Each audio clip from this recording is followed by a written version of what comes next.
l'année 2018 fut une année pleine d'événements.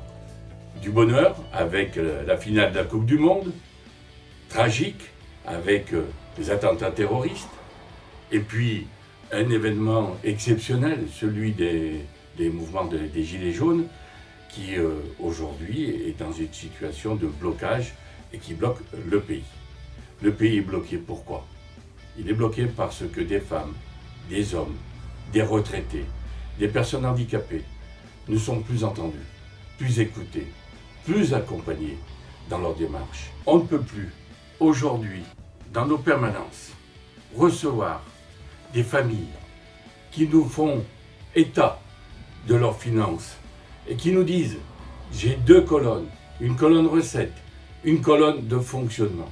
Et à la sortie, il nous reste 60, 70 euros, 80 euros pour vivre. » Je comprends l'action des Gilets jaunes, car en France, 10 millions de Français sont sous le seuil de pauvreté. Près de 8 millions s'y rapprochent. C'est inacceptable. Par contre, je condamne tout acte de violence envers nos services des forces de l'ordre, qu'ils soient policiers, gendarmes, pompiers, c'est inacceptable. Je voudrais avoir une pensée pour nos élus qui ont été méprisés, oubliés par le président de la République.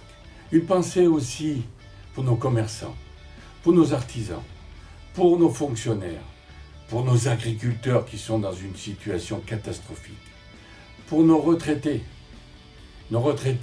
qui survivent aussi et qui ont peu de moyens, contrairement à ce qu'on peut entendre.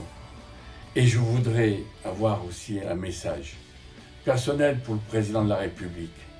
Soyez à l'écoute des Français. Et cette représentation, elle se fait à travers le mouvement des Gilets jaunes aussi. Vous me connaissez.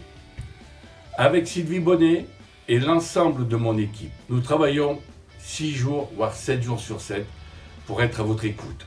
Que ce soit dans le Haut-Pilat, que ce soit dans l'Ondaine, dans le Forêt, dans le département de la Loire. Depuis le début de l'année, dans nos permanences de Firminy et de Saint-Just-Saint-Rambert, près de 1128 personnes ont franchi le seuil de notre permanence.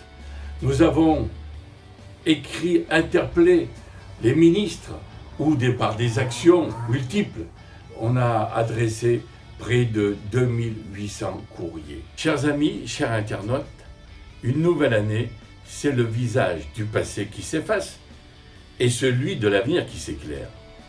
Les incertitudes qui pèsent lourdement sur notre pays en ce début 2019 ne peuvent pourtant effacer le message d'amitié et d'espérance qui nous nourrit chaque année. Usons donc le fond de tous les instants de cette année nouvelle pour qu'elle brille de la lumière, de la paix et de la solidarité renouvelée. Belle et heureuse année 2019 à toutes et à tous. Merci de m'avoir écouté.